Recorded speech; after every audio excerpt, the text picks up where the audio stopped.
সামাজিক মর্যাদা ও আর্থিক নিরাপত্তা নিশ্চিতে আজ থেকে শুরু হলো মসজিদের ইমাম, মুয়াজ্জিন ও খাদেম সহ অন্যান্য উপাসনালয়ের ধর্মীয় গুরুদের নিয়মিত মাসিক সম্মানী ভাতা প্রদান কার্যক্রম।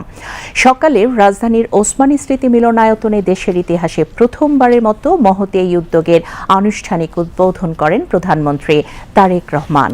প্রথম পর্যায়ে সম্মানী ভাতা পাচ্ছেন ৪,৯০৮টি মসজিদ, ৯৯০টি মন্দির এবং ১৪৪টি বৌদ্ধ বিহারের মোট ১৬,৯৯২ জন। এই কার্যক্রমের আওতায় মসজিদের ইমাম পাবেন মাসিক ৫,০০০, মুয়াজ্জিন ৩,০০০ ও খাদেম পাবেন ২,০০০ টাকা করে। অন্যান্য ধর্মীয় উপাসনালয়ের ক্ষেত্রে মন্দিরের পুরোহিত ৫,০০০ আর সেবায়েত পাবেন ৩,০০০ টাকা। একইভাবে বৌদ্ধবিহারের অধ্যক্ষ ৫,০০০, উপাধ্যক্ষ ৩,০০০ এবং খ্রিস্টান ধর্মাবলম্বীদের চার্চের যাজক ৫,০০০ ও সহকারী যাজক ৩,০০০ টাকা করে সম্মানী পাবেন। অনুষ্ঠানে দেয়া বক্তব্যে প্রধানমন্ত্রী তারেক রহমান বলেন, সরকার গঠনের পর ভোটের কালী নখ থেকে মোছনের আগেই নির্বাচনে দেয়া প্রতিশ্রুতি ধারাবাহিকভাবে বাস্তবায়নের কাজ শুরু করেছে সরকার। তিনি আরও বলেন, দেশের প্রতিটি নাগরিকের রাজনৈতিক এবং অর্থনৈতিক ক্ষমতা নিশ্চিত করার মাধ্যমে সরকার দেশকে একটি শক্তিশালী ভিত্তির উপর প্রতিষ্ঠিত করতে চায়।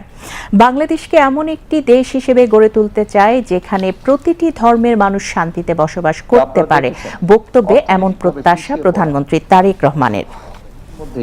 ফ্যামিলি কার্ড চালু করেছে। পর্যায়ক্রমিকভাবে এই কার্ড সারা বাংলাদেশে 4 কোটি পরিবারের নারী প্রধান তারা প্রত্যেকে ইনশাল্লাহ পাবেন। আগামী 14 এপ্রিল তথা 1 বৈশাখ থেকে আমরা ইনশাল্লাহ ফার্মার্স কার্ড বা কৃষক কার্ডের পাইলট প্রজেক্ট চালু করব। ইনশাল্লাহ আগামী 16ই মার্চ দিনাজপুর থেকে শুরু হচ্ছে আমাদের খাল খনন কর্মসূচি। আজ থেকে খতিব, ইমাম, মুয়াজ্জিন এবং অন্য ধর্মের ধর্মীয় গুরুদের জন্য আর্থিক সহায়তা বা সম্মানী কর্মসূচির পাইলট প্রজেক্ট চালু হলো। দেশের প্রতিটি নাগরিকের রাজনৈতিক এবং অর্থনৈতিক ক্ষমতায়ন নিশ্চিত করার মাধ্যমে আমরা আমাদের দেশকে একটি শক্তিশালী ভিত্তির উপরে প্রতিষ্ঠিত করতে চাই, যাতে করে আর কোনো ফ্যাসিবাদ কিংবা তাদের তাবেদার অপশক্তি মানুষের স্বাধীনতা কেড়ে নিতে না পারে, কথা বলার অধিকার কেড়ে নিতে না পারে। আমি একজন রাজনৈতিক কর্মী হিসেবে দৃঢ়ভাবে বিশ্বাস করি যে দেশের নাগরিকদেরকে যদি দুর্বল করে রাখা হয় তাহলে রাষ্ট্র কখনোই শক্তিশালী হতে পারে না। এবং সেই জন্যই আমাদের ইচ্ছা, আমাদের দর্শন, আমাদের পরিকল্পনা বাংলাদেশের নাগরিকদেরকে আমরা রাজনৈতিক এবং অর্থনৈতিকভাবে ধীরে ধীরে শক্তিশালীভাবে গড়ে তুলতে চাই।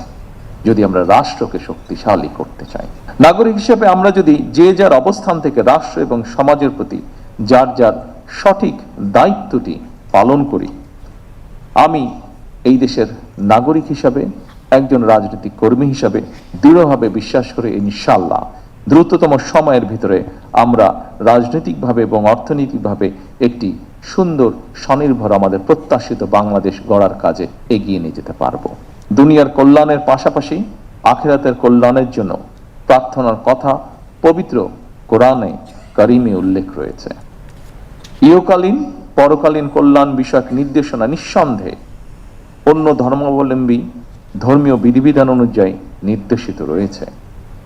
সুতরাং ধর্মীয় বিধিবিধানের আলোকেই আপনারা আপনাদের শিক্ষা, দীক্ষা ও যোগ্যতা এবং অভিজ্ঞতাকে কিভাবে আরো বেশি করে দেশ এবং জনগণের কল্যাণের প্রয়োগ করতে পারেন সেই চিন্তা এবং চেষ্টাও অব্যাহত রাখা অত্যন্ত জরুরি এই দেশের জন্য।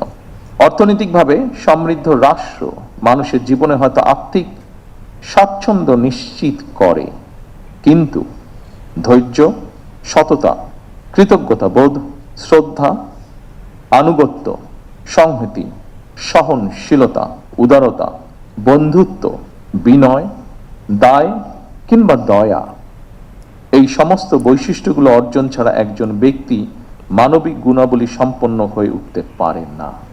এই ধরনের মানবিক বৈশিষ্ট্যগুলো অর্জনের জন্য ধর্মীয়, সামাজিক, নৈতিক মূল্যবোধে উজ্জীবিত হওয়া অত্যন্ত জরুরি বলে আমি মনে করি। অনুষ্ঠানে স্থানীয় সরকার, পল্লী উন্নয়ন ও সমবায় মন্ত্রী মির্জা ফখরুল ইসলাম আলমগীর, ধর্মমন্ত্রী কাজী শাহ মোফাজ্জল হোসেন কায়কোবাদ, প্রধানমন্ত্রীর উপদেষ্টা ইসমাইল জবিউল্লাহ, ধর্ম মন্ত্রণালয়ের সচিব মুন্সি আলাউদ্দিন আল আজাদ সহ বিশিষ্ট ইসলামী চিন্তাবিদ ও ধর্মীয় নেতৃবৃন্দ বক্তব্য রাখেন।